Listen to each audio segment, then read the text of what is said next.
आज हमारे पास जो किताब है उसका तो शीर्षक ही ऐसा है कि एक बार के लिए इंसान सोच में पड़ जाए। संभोग से समाधि की ओर। हम्म। ये सुनने में जितना प्रोवोकेटिव लगता है, हम्म। इसके अंदर के विचार उतने ही गहरे और शायद उतने ही विवादास्पद हैं। बिल्कुल। और मुझे लगता है आज हमारा मकसद यहाँ इन विचारों का प्रचार करना है, उनकी आलोचना करना नहीं है। नहीं, बिल्कुल नहीं। हम बस एक गाइड की तरह इस किताब के मूल तर्क को समझने की कोशिश कर रहे हैं। हाँ, कि ये पूरी किताब किस लॉजिक पे खड़ी है, हम्म। कैसे एक बायोलॉजिकल ड्राइव को स्पिरिचुअल अवेकनिंग का लॉन्च पैड बताया गया है। एग्जैक्टली। तो चलिए शुरू करते हैं। तो किताब के सबसे बुनियादी और शायद सबसे क्रांतिकारी विचार से ही शुरू करते हैं। हाँ, किताब का कहना है कि काम ऊर्जा यानी सेक्स एनर्जी कोई पाप या गंदी चीज नहीं है, नहीं, बल्कि ये वही क्रिएटिव एनर्जी है जिससे पूरी कायनात बनी है। हाँ, इसे परमात्मा की सृजन शक्ति कहा गया है, गंगोत्री जहाँ से प्रेम की गंगा निकलती है। और यहीं पे समाज और धर्मों की भूमिका पर एक बहुत बड़ा सवाल खड़ा किया गया है ना। बिल्कुल। तर्क ये है कि सदियों से हमें सिखाया गया कि ये ऊर्जा पाप है, इसे छुपाओ, इससे बचो। और ऐसा करके किताब के अनुसार समाज ने उस गंगोत्री में ही जहर घोल दिया। मतलब जब आप नदी के सोर्स को ही पोल्यूटेड कर देंगे तो आगे की धारा पवित्र कैसे हो सकती है? सही बात है। इससे इंसान के अंदर एक गहरा कॉन्फ्लिक्ट, एक अपराध बोध, एक गिल्ट पैदा हो जाता है। इसी बात को समझाने के लिए खजुराहो के मंदिरों का उदाहरण दिया गया है, जो हमेशा से एक कौतूहल का विषय रहे हैं। हाँ, रहे हैं। कि मंदिर की दीवारों पर काम कला की इतनी खुली मूर्तियां क्यों हैं? कई लोग कहते हैं कि ये सिर्फ कला है। क्या किताब में इसका कोई आध्यात्मिक कारण बताया गया है? हाँ, और इसका जो प्रतीकात्मक है वो बहुत गहरा है। अच्छा, किताब के अनुसार मंदिर की बाहरी दीवारें जीवन की परिधि हैं, मतलब आउटर सर्कल। ठीक है। और इन दीवारों पर मैथुन चित्र हैं। लेकिन जैसे जैसे आप मंदिर के अंदर केंद्र की ओर जाते हैं, ये चित्र गायब हो जाते हैं। और गर्भगृह में? गर्भगृह के शांत अंधेरे में सिर्फ परमात्मा की मूर्ति या प्रतीक होता है। तो इसका संदेश क्या है? संदेश यह है कि जीवन के केंद्र यानी समाधि तक पहुंचने के लिए आपको इस बाहरी परिधि से गुजरना होगा, इसे समझकर पार करना होगा। मतलब इसे इग्नोर करके या दबाकर आप केंद्र तक नहीं पहुंच सकते? नहीं, जो इसमें ही उलझ गया वो बाहर परिधि पर ही अटक गया। और जिसने इसे दबाने की कोशिश की, वो भी इसे पार नहीं कर पाया, वो भी बाहर ही लड़ता रह गया। रास्ता इसे स्वीकार करने और समझने से ही मिलेगा। ठीक है। तो अगर दमन करने से बात और बिगड़ जाती है तो इसका असल में हमारे दिमाग और समाज पर क्या असर होता है? यहाँ एक बहुत ही दिलचस्प साइकोलॉजिकल प्रिंसिपल की बात होती है। कौन सा? Law of reverse effect.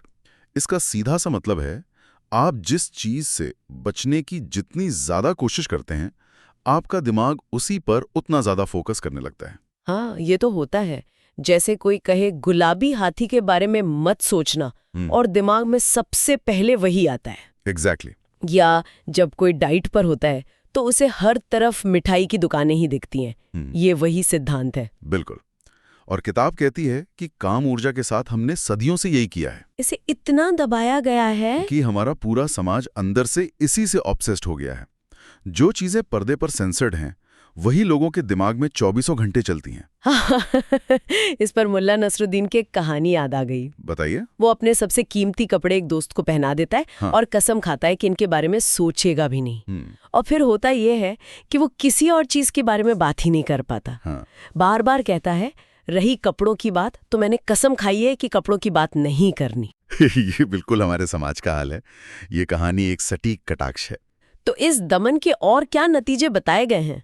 किताब के अनुसार जब ये दमित ऊर्जा बाहर निकलने का रास्ता खोजती है, तो वो अक्सर विकृत रास्तों से निकलती है। विकृत रास्ते मतलब? इसी संदर्भ में किताब में होमोसेक्सुअलिटी जैसी प्रवृत्तियों को भी दमन का एक नतीजा माना गया है। एक मिनट, ये एक बहुत बड़ा दावा है और आज के समय में तो काफी विवादास्पद भी। हाँ, ये एक बहुत जरूरी सवाल है। क्योंकि मॉडर्न साइकोलॉजी तो इसे बिल्कुल अलग तरह से देखती है। बिल्कुल। हमें ये याद रखना होगा कि ये किताब अपने समय के संदर्भ में लिखी गई थी। अच्छा। इसका तर्क ये था कि जब पुरुष और स्त्री के बीच प्राकृतिक आकर्षण को समाज अस्वीकार करता है, उसे दबाता है, तो ऊर्जा कहीं और अपना रास्ता खोजती है। किताब इसे एक विकृति के रूप में देखती है जो दमन से पैदा होती है। तो ये आज की वैज्ञानिक समझ से मिल नहीं खाता? नहीं, बिल्कुल नहीं। लेकिन इस किताब के तर्क को समझने के लिए उसके इस पहलू को जानना जरूरी है। हम यहाँ सिर्फ उसके दिए गए तर्क को प्रस्तुत कर रहे हैं। समझ गए। तो अब हम इस विश्लेषण के सबसे दिलचस्प हिस्से पर आते हैं। अगर ये सिर्फ एक शारीरिक जरूरत नहीं है तो फिर इस ऊर्जा का आकर्षण इतना पावरफुल क्यों है? हाँ, बिना किसी के सिखाए ये हर इंसान को अपनी ओर क्यों खींचता है? एग्जैक्टली। यहीं पर किताब अपना सबसे गहरा और चौंकाने वाला दावा करती है। तर्क ये है कि ये आकर्षण असल में शारीरिक है ही नहीं। शारीरिक नहीं है तो फिर क्या है? ये एक आध्यात्मिक प्यास है। आध्यात्मिक प्यास। संभोग के चरम क्षण में, जिसे ऑर्गेज्म कहते हैं, इंसान को अनजाने में दो बहुत गहरे अनुभव होते हैं। अहम शून्यता यानी ईगोलेसनेस, और दूसरा? और समय शून्यता यानी टाइमलेसनेस। अहम शून्यता और समय शून्यता, क्या हम इसे थोड़ा और आसान भाषा में समझ सकते हैं? जरूर। उस एक पल के लिए मैं का भाव मिट जाता है। आप कौन हैं, आपका नाम, आपकी हैसियत, सब भूल जाता है। सब कुछ। बस एक प्योर एग्जिस्टेंस, एक होने का एहसास रह जाता है। और साथ ही समय का बोध भी खत्म हो जाता है। मतलब भूत और भविष्य मिट जाते हैं। हाँ, सिर्फ वर्तमान का वो क्षण रह जाता है। वो एक पल अनंत जैसा लग सकता है। और यही इस किताब का सबसे बड़ा दावा है कि इंसान जिसे सिर्फ शारीरिक सुख समझ रहा है वो असल में आत्मा की सबसे गहरी आध्यात्मिक खोज की एक झलक है। मैं से और समय से आजाद हो जाने का एक छोटा सा पल। बिल्कुल। इंसान असल में सेक्स नहीं खोज रहा, वो समाधि की एक झलक खोज रहा है। वाह। आत्मा की असली प्यास उसी परमानंद, उसी ईगोलेस और टाइमलेस स्टेट के लिए है। काम ऊर्जा बस प्रकृति का दिया हुआ एक नेचुरल शॉर्टकट है। एक ट्रेलर जैसा। हाँ, एक ट्रेलर जो हमें उस अवस्था की झलक दिखा देता है। लेकिन इसमें एक समस्या है। क्या? ये अनुभव बहुत क्षणिक होता है और ये आपकी ऊर्जा को नीचे की ओर बहाकर खत्म कर देता है। आपको एक झलक तो मिलती है, लेकिन आप और खाली होकर लौटते हैं। तो अगर भोग का रास्ता ऊर्जा खत्म कर देता है और दमन का रास्ता हमें ऑब्सेस्ड बना देता है, तो फिर तीसरा रास्ता क्या है? इस चक्र से बाहर निकलने का उपाय। हाँ। किताब में इसे जागरण या अवेयरनेस कहा गया है। जागरण। तर्क ये है कि उस अहम शून्य अवस्था तक पहुंचने के दो रास्ते हैं। एक है काम का, जो प्रकृति ने दिया है, ये जानवरों के पास भी है, एक अनकॉन्शियस रास्ता। और दूसरा रास्ता है ध्यान का, जो मनुष्य ने विकसित किया है। ये चेतना का, होश का रास्ता है। तो ये जागरण या अवेयरनेस असल में है क्या? क्या इसका मतलब है कि संभोग के क्षण में हमें कुछ सोचना है? नहीं, सोचने से तो आप फिर मन में ही उलझ जाएंगे। तो फिर जागरण का मतलब है साक्षी बनना।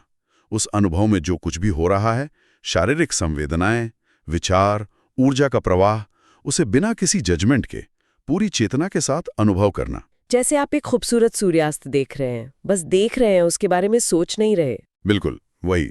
जब काम ऊर्जा को इस साक्षी भाव से, इस होश से देखा जाता है, तो किताब के अनुसार वो नीचे की ओर बह के खत्म होने की बजाय ऊपर की ओर उठने लगती है। यहाँ बिजली का एक शानदार उदाहरण दिया गया है। हाँ, वो बहुत अच्छा उदाहरण है। सोचिए, जब बिजली की खोज हुई होगी तो वो आसमान से गिरने वाली एक जानलेवा ताकत थी। लोग डरते थे उससे। आज उसी बिजली को समझकर, उसे चैनलाइज करके हमने अपना सबसे बड़ा साथी बना लिया है। बिल्कुल, उसी से हमारे घर में रोशनी है। तो किताब कहती है कि काम ऊर्जा बिजली से भी बड़ी शक्ति है। और इससे लड़ोगे तो मारे जाओगे, लेकिन अगर इसकी साइंस को समझ गए तो अपनी जिंदगी रोशन कर सकते हो। और ऊर्जा के इसी ट्रांसफॉर्मेशन को, इसी अपवर्ड मूवमेंट को ब्रह्मचर्य की असली परिभाषा बताया गया है। अच्छा, तो ब्रह्मचर्य का मतलब दमन नहीं है? नहीं, वो तो बस नकारात्मक संयम है।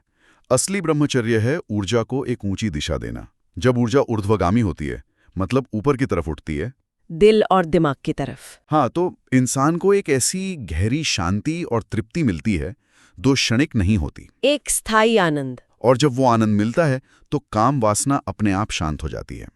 ये लड़ाई का नहीं, बल्कि गहरी समझ और रूपांतरण का नतीजा है। तो आज हमने एक पूरी यात्रा की, काम को एक जैविक क्रिया मानने से लेकर उसके दमन के मनोवैज्ञानिक परिणामों को समझा, फिर उसे समाधि की एक क्षणिक झलक के रूप में पहचाना, और अंत में उस ऊर्जा को ध्यान और जागरण के जरिए एक स्थायी आध्यात्मिक अवस्था में बदलने की संभावना को देखा। इस पूरी बात का सार एक कहानी में छिपा है जो किताब में दी गई है। कौन सी कहानी? एक चित्रकार अपनी जवानी में एक बहुत ही निर्दोष, मासूम चेहरे वाले व्यक्ति का चित्र बनाता है, जिसे वो ईसा मसीह को प्रतीक मानता है।